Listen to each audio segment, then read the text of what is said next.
Shalom Lifers dimanapun kalian berada, semoga kalian baik-baik saja, biar kasih Tuhan yang terus melindungi. Dan mari sama-sama kita memuji dan memuliakan Tuhan. Haleluya. Through you I can do anything, I can do all things, 'cause you give me strength. Nothing is impossible through you.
Strongholds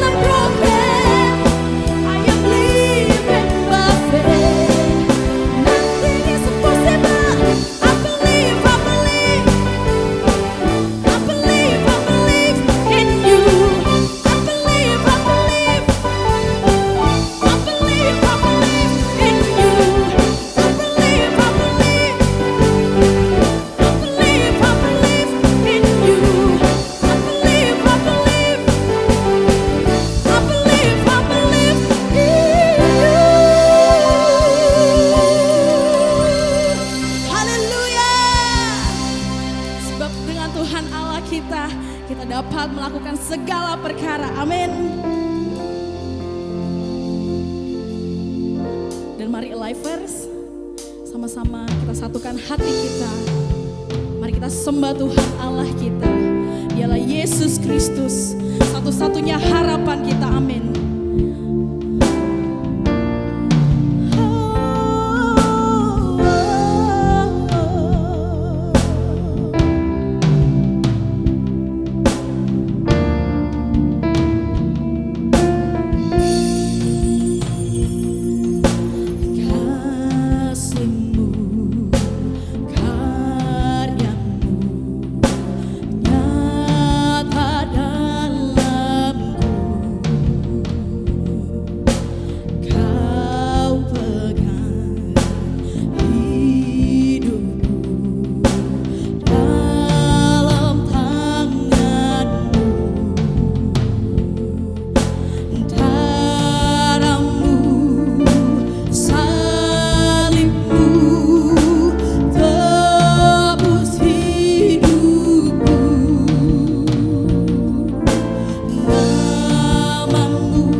Shalom, selamat malam, pagi, siang, dan sore buat teman-teman youth yang hari ini menyaksikan ibadah online pada hari ini. Mari sebelum kita mendengarkan sharing firman Tuhan, kita berdoa terlebih dahulu. Bapak, terima kasih untuk kesempatan yang indah yang Tuhan berikan buat setiap kami, baik itu yang hadir di rumah. Biarlah Tuhan memberikan kami kekuatan, kesehatan, semangat Tuhan, untuk kami bisa terus berkarya, untuk kami bisa terus semangat di dalam Engkau Tuhan. Di dalam kondisi yang masa-masa sulit ini, biarlah kasih karunia, damai sejahtera, kasih Tuhan melimpah di dalam hidup kami. Hanya di dalam nama Tuhan Yesus kami berdoa. Haleluya. Amin. Shalom. Saya berdoa kita semua dalam keadaan baik, keadaan sehat.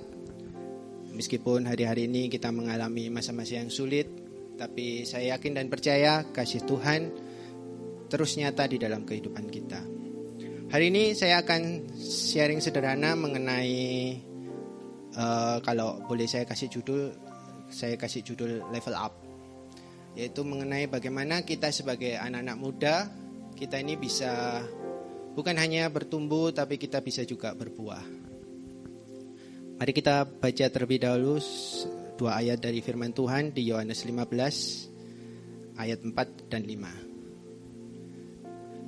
Ayat 4, tinggallah di dalam aku dan aku di dalam kamu, sama seperti ranting tidak dapat berbuah dari dirinya sendiri kalau ia tidak tinggal pada pokok anggur.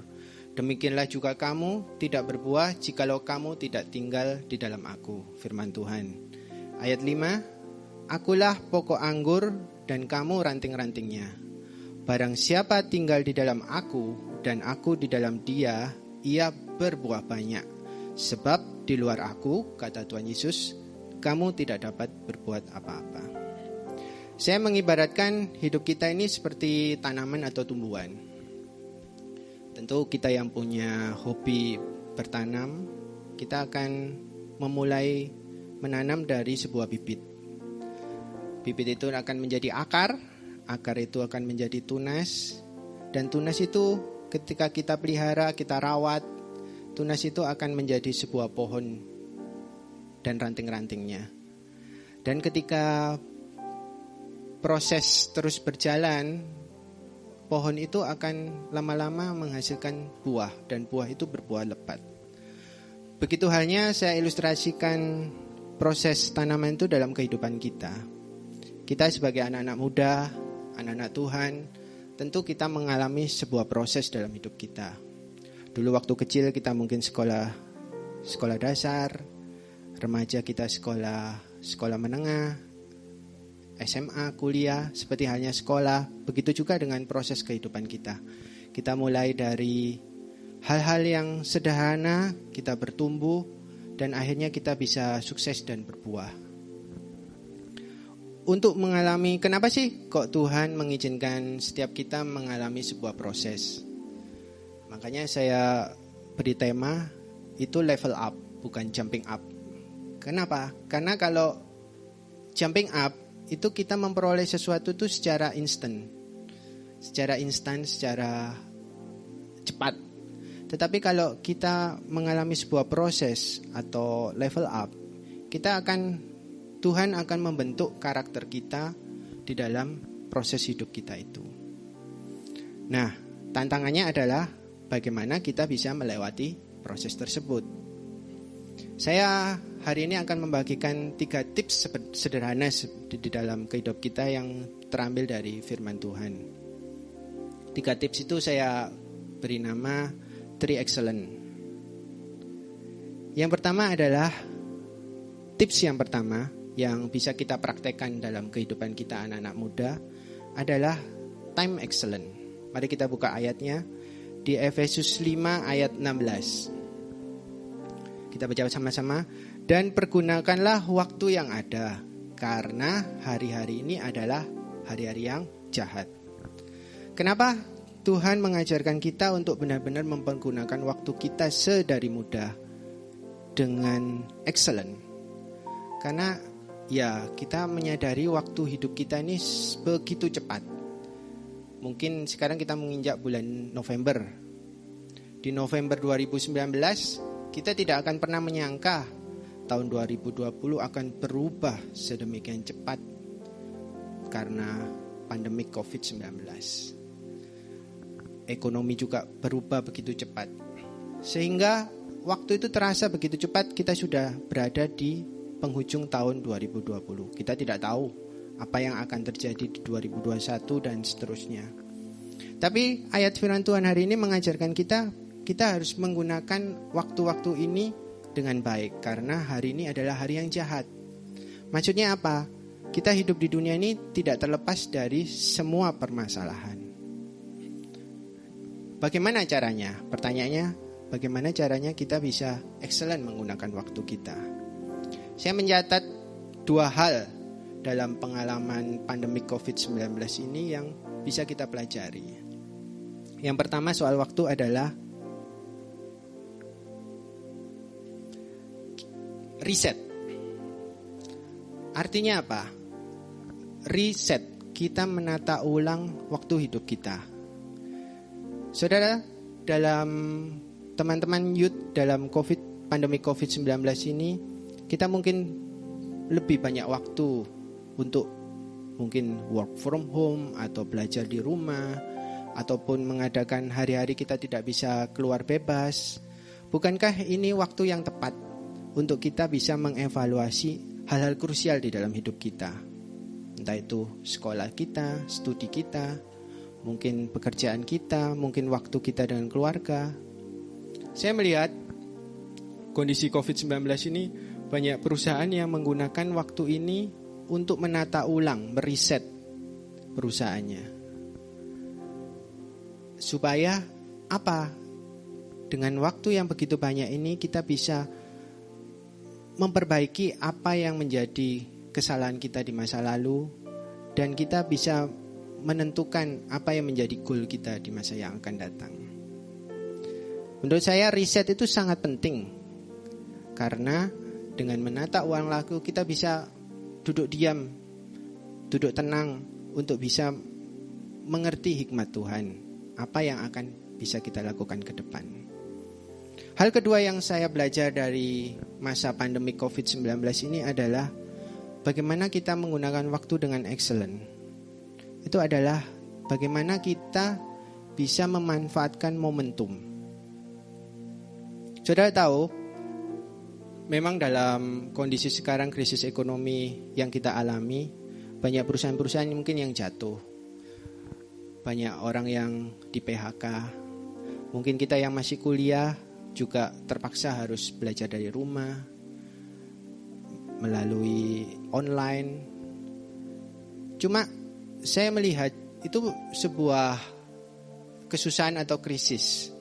Tapi satu sisi kalau kita melihat dengan kacamata Tuhan, sebenarnya ada satu sisi bahwa pandemi COVID-19 ini mengajarkan kita untuk melihat sebuah kesempatan di dalam sebuah kesempitan atau kesusahan.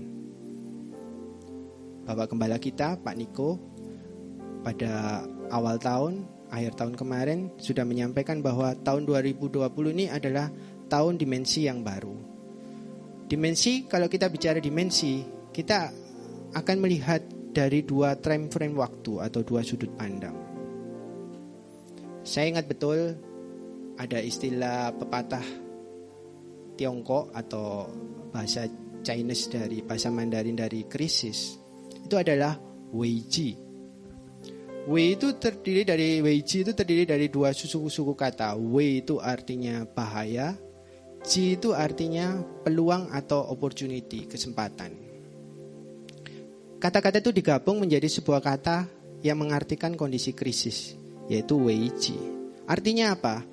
Bahwa di dalam kondisi krisis saat ini, memang satu sisi kita akan menghadapi begitu banyak bahaya atau mungkin permasalahan atau mungkin krisis. Tapi satu sisi kita kalau memakai hikmat Tuhan, kita akan juga melihat sebuah opportunity atau peluang. Banyak perusahaan sekarang yang jatuh, tapi banyak juga perusahaan yang mungkin bergerak di bidang teknologi malah bisa menuai hasil yang luar biasa. Momentum momentum ini juga kita sebagai anak-anak muda sebuah peluang atau opportunity untuk kita bisa menjadi saksi Tuhan buat teman-teman kita, mungkin melalui online, buat keluarga kita karena kita sudah banyak di rumah, atau juga mungkin buat siapapun yang dekat dengan kita. Bukankah kita melihat ini sebuah opportunity atau kesempatan melalui ibadah online Youth GPI Suropati ini? Bukankah kita bisa membagikan ke teman-teman kita yang belum mengenal Tuhan? Itu adalah sebuah momentum, kesempatan buat kita sebagai anak-anak muda. Hal yang kedua yang ingin saya sharingkan secara sederhana yang bisa kita praktekkan dalam kehidupan kita sehari-hari. Excellent yang kedua adalah trust excellent. Kita buka ayatnya di Amsal 28 ayat 20. Orang yang dapat dipercaya mendapat banyak berkat, tetapi orang yang ingin cepat menjadi kaya tidak akan luput dari hukuman. Saya ulang ya, orang yang dapat dipercaya mendapat banyak berkat, tetapi orang yang ingin cepat menjadi kaya tidak akan luput dari hukuman. Ayat ini mengajarkan kita bahwa sebelum kita menerima berkat dari Tuhan, kita sebagai anak-anak muda khususnya, kita harus bisa dipercaya. Dipercaya oleh siapa? Yang utama tentu kita harus bisa menjadi anak-anak muda yang dipercaya oleh Tuhan kita. Yang kedua, kita sebagai anak-anak muda harus bisa dipercaya oleh sesama kita. Pertanyaannya, dipercaya dalam hal apa? Saya mau katakan kita harus dipercaya dalam segala aspek kehidupan kita. Khususnya kita harus dipercaya Tuhan di dalam kekudusan hidup kita. Kita harus benar-benar sedari muda menjaga kepercayaan Tuhan atas kekudusan hidup kita. Jangan sampai kita sebagai anak-anak muda kita jatuh dalam dosa, entah itu dosa perzinahan atau dosa-dosa yang lain. Karena saya yakin dan percaya ketika kita dari muda menjaga kekudusan hidup kita, masa depan yang cerah itu Tuhan sudah siapkan buat hidup kita. Amin. Saya mengambil contoh seorang anak muda yang luar biasa di dalam toko Alkitab. Mungkin kita bisa lihat, kita pelajari sendiri di rumah dalam Kejadian 41. Bagaimana seorang anak muda yang bernama Yusuf, dia benar-benar bisa menjaga kekudusan hidupnya. Ketika dia bekerja di tempat tuannya Potifar, dia digoda oleh istri Potifar, tapi dia benar-benar punya trust excellent dari Tuhan, sehingga dia bisa menjaga kepercayaan Tuhan. Dia benar-benar bisa menjaga kekudusan hidupnya. Yang kedua adalah dipercaya sesama kita dalam hal apa juga. Dipercaya Tuhan dan sesama kita di dalam mengelola berkat Tuhan, baik itu berkat secara rohani maupun berkat secara jasmani. Kenapa hal ini penting? Karena banyak orang, mungkin sekarang banyak anak-anak muda yang dari usia muda udah sukses, tapi terus jatuh karena tidak kuat menerima berkat Tuhan. Mungkin orang tuanya dari keluarga berada.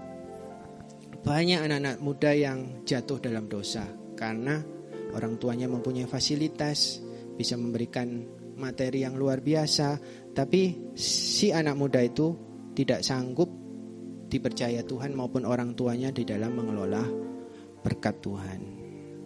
Saya ambil contoh Yusuf di Kejadian 41. Yusuf dipercayakan Tuhan melalui Firaun ketika dia diberikan hikmat yang luar biasa, mengartikan mimpi Firaun 7 tahun masa kelimpahan dan 7 tahun masa kesusahan.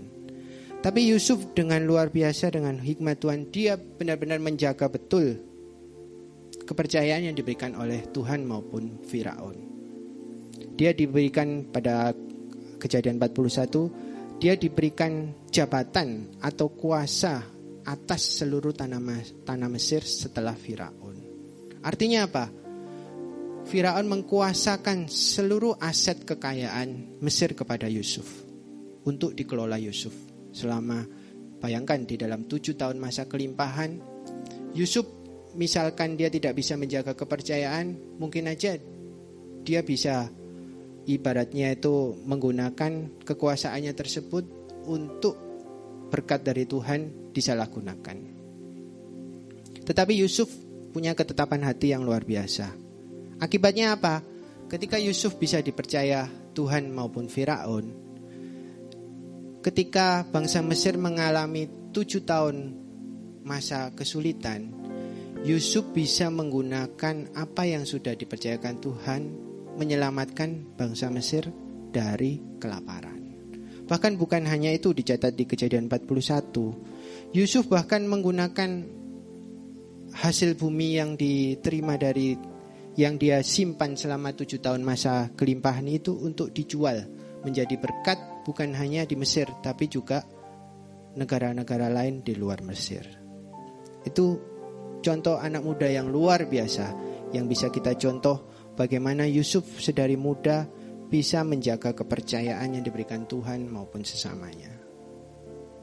Itu yang saya maksud dengan trust excellent. Kenapa? Kita dari muda penting untuk menjaga kepercayaan. Saya pakai istilah trust is our asset and our capital. Bahwa kita sedari muda harus menggunakan trust atau kepercayaan itu menjaga betul sebagai aset maupun modal kita. Nah, bagaimana kita bisa menjaga kepercayaan itu? Kepercayaan dari Tuhan maupun kepercayaan dari sesama kita. Kita harus mempunyai satu titik karakter yang benar. Salah satunya adalah integrity atau integritas. Kita harus menjadi anak-anak muda yang punya spirit man of integrity atau woman of integrity. Artinya apa? Kita harus punya karakter yang kuat di dalam Tuhan. Kita harus punya integritas yang kuat di dalam Tuhan.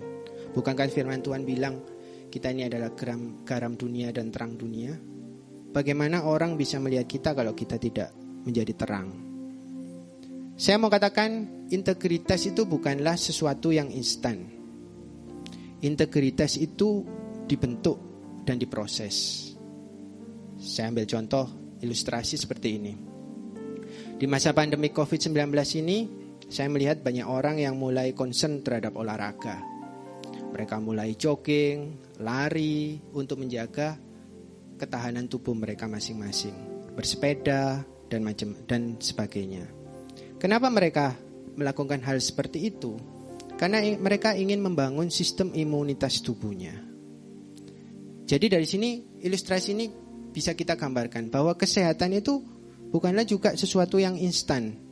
Kesehatan itu adalah sesuatu yang dibentuk. Ibaratnya kita ini bukan sehat itu instan menjadi sehat, tetapi kita ini harus membangun kesehatan. Kalau kita instan menjadi sehat, mungkin hidup kita akan lalai. Kita jarang berolahraga, kita mungkin kalau keluar di musim pandemi ini tidak pakai masker, atau kita mungkin makan-makan yang sembarangan. Tapi ketika kita membangun kesehatan, kita akan menjaga betul hidup kita, kesehatan kita. Kita keluar, kita menggunakan masker, kita minum vitamin, kita berolahraga dan sebagainya. Jadi dapat saya simpulkan bahwa membangun integritas itu seperti kita membangun kesehatan.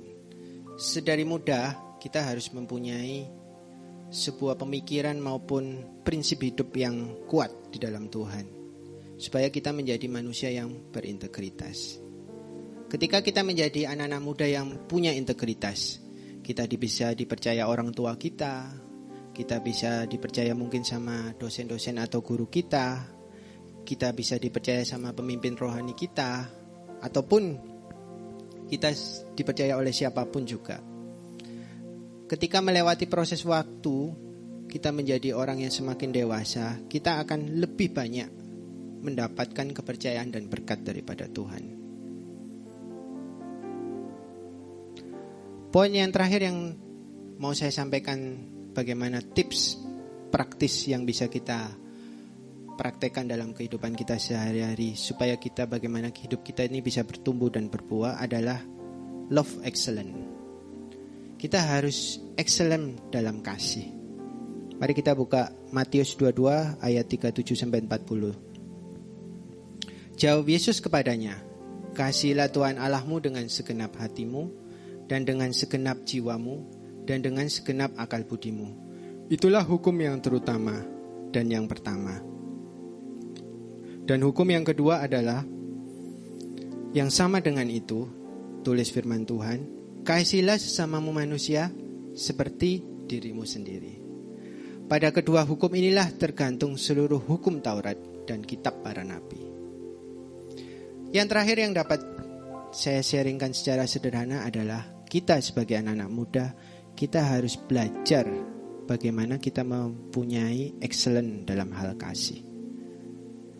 Bukankah COVID-19 ini mengajarkan kita bagaimana kita harus berbagi kasih terhadap orang-orang yang membutuhkan? Bagaimana kita semakin mengasihi orang tua kita, melindungi orang tua kita sebagai bentuk perwujudan kasih kita. Bagaimana kita sebagai anak muda, kita bisa menjadi contoh yang baik untuk perbuatan kasih kita.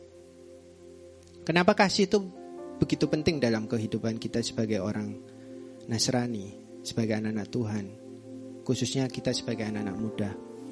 Karena kita harus menyadari kita ini hidup di akhir zaman. Firman Tuhan mencatat di akhir zaman kasih akan menjadi kering. Karena itu kita sebagai anak-anak Tuhan, kita sebagai generasi pilihan Tuhan, kita harus menjadi pionir atas kegerakan kasih. Kita harus bisa menjadi terang di dalam kasih kita. Saya akan tutup dengan sebuah pengalaman hidup atau kesaksian. Bagaimana istilahnya itu kasih tidak pernah gagal atau love never fail. Saya itu hidup dari dua background orang tua yang berbeda. Jadi mama saya itu adalah anak Tuhan Nasrani, sedangkan papa saya almarhum itu adalah non Nasrani. Dan saya bersyukur kasih karunia Tuhan. Sejak saya kecil, saya sudah bisa ikut sekolah minggu, bisa bertumbuh di dalam gereja, punya komunitas yang membangun di dalam kerohanian saya. Sehingga saya bisa, karena kasih karunia Tuhan, saya bisa bertumbuh menjadi remaja maupun pemuda yang istilahnya aktif di gereja. Cuma ketika saya beranjak mulai SMA maupun kuliah, ada kerinduan hati yang paling dalam hati saya untuk melihat papa saya itu untuk bertobat. Jadi saya mendoakan papa saya terus memulai pelayanan, saya aktif di gereja, pelayanan sekolah minggu dan sebagainya. Tapi kenyataan yang saya dapat apa? Bukannya papa saya itu bertobat, terima Tuhan, tetapi papa saya itu menjadi semakin keras. Bahkan papa saya cenderung melarang saya ke gereja maupun pelayanan. Jujur waktu itu merupakan hari-hari yang sulit dalam hidup saya. Setiap hari saya ke gereja, setiap pulang saya selalu mendapat masalah oleh papa saya. Jadi tiap hari itu ibaratnya saya itu tiap minggu itu selalu menitikkan air mata. Saya terus bertanya sama Tuhan, bagaimana ini? Bagaimana saya bisa, apa yang bisa saya lakukan supaya papa saya itu mengerti, menerima Engkau sebagai Tuhan dan Juru Selamat. Ternyata ketika bertahun-tahun proses itu saya alami, akhirnya saya mendapatkan hikmat Tuhan. Bahwa selama ini cara yang saya gunakan itu salah. Saya belum menggunakan metode yang merupakan inti dari firman Tuhan, yaitu kasih. Selama ini ketika saya mendoakan ayah saya berdoa untuk keselamatannya, tapi saya mendoakan itu menganggap orang tua saya itu sebagai musuh atau sebagai lawan dalam hidup saya. Ketika Tuhan memberikan saya hikmat bahwa dengan metode yang dirubah, yaitu dengan menggunakan metode kasih, saya mulai belajar berubah dari diri saya sendiri. Saya yang dulunya itu keras, saya berubah menjadi lembut. Saya yang dulunya itu mungkin ketika dimarahi ayah saya juga temperamental. Saya berubah menjadi sabar karena kasih Tuhan. Akhirnya hari demi hari saya praktekkan kasih Tuhan itu, metode kasih Tuhan itu. Saya mengalami sedikit demi sedikit perubahan di dalam kehidupan ayah saya. Ayah saya mulai berkurang marah-marahnya. Ayah saya mulai kepingin ikut ke gereja. Ayah saya lama-lama aktif di gereja. Hingga sekitar 2-3 tahun sebelum ayah saya dipanggil pulang oleh Tuhan, ayah saya benar-benar bertobat. Ayah saya dibaptis, terima Tuhan. Dan itu menjadi hari di mana sukacita yang luar biasa di dalam kehidupan saya maupun keluarga saya. Dari sini kita bisa belajar bahwa apapun yang kita lakukan, kalau kita melakukannya atas dasar kasih yang tulus, maka saya yakin dan percaya kasih itu tidak akan pernah gagal. Begitu juga di masa pandemi COVID-19 ini. Saya tahu ini adalah masa-masa yang sulit, masa-masa yang susah. Tapi kita sebagai anak-anak muda, kita harus punya semangat, pengharapan di dalam Tuhan. Istilahnya itu badai pasti berlalu. Suatu kali kita akan melihat ini memang sebuah proses dari Tuhan. Tapi pada penghujungnya saya yakin dan percaya kita akan melihat kasih Tuhan yang luar biasa akan memulihkan segala sesuatunya. Amin. Oke, terima kasih. Saya akan tutup. Saya sangat diberkati oleh sebuah lagu.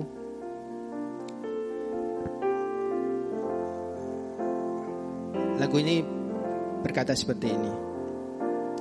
Ku membawa hatiku, hanya Engkau di hidupku, Yesusku, Kau terindah, selamanya ku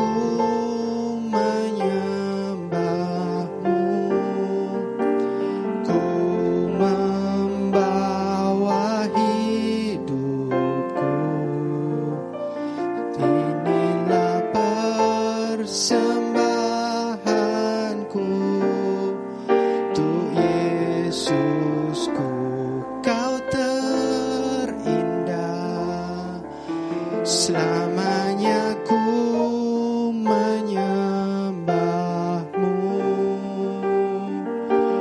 Yesus. Mari anak-anak muda yang di rumah kita nyanyikan lagu ini dengan sungguh. Ku membawa hatiku, inilah kerinduanku,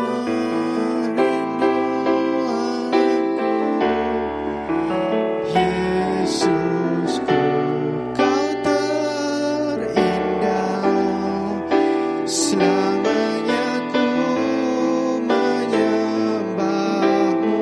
Jadikan ini sebagai doa kita. Membawa hidupku, inilah persembahanku, untuk Yesusku, Kau terindah, selamanya ku menyembahmu, Yesus. Mari kita tutup dengan doa. Bapa, terima kasih. Hari ini kami ingin Tuhan menjadi anak-anak muda-Mu yang excellent menggunakan waktu kami. Excellent Tuhan untuk bisa dipercaya oleh Engkau maupun sesama kami. dan juga excellent dalam hal kasih.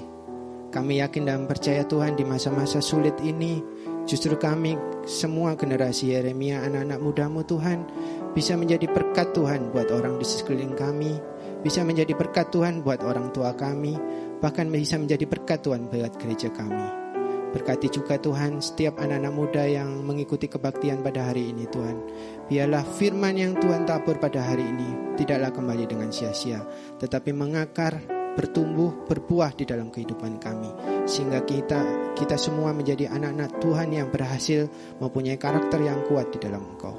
Terima kasih Tuhan, hanya di dalam nama Tuhan Yesus kami berdoa. Haleluya. Mari kita mengangkat tangan kita. Kiranya kasih karunia daripada Allah Bapa, damai sejahtera di dalam Tuhan Yesus Kristus, dan persekutuan dalam Allah Roh Kudus melindungi, memberkati kita, mengurapi kita hari lepas hari. Hanya di dalam nama Tuhan Yesus. Haleluya. Amin. God bless.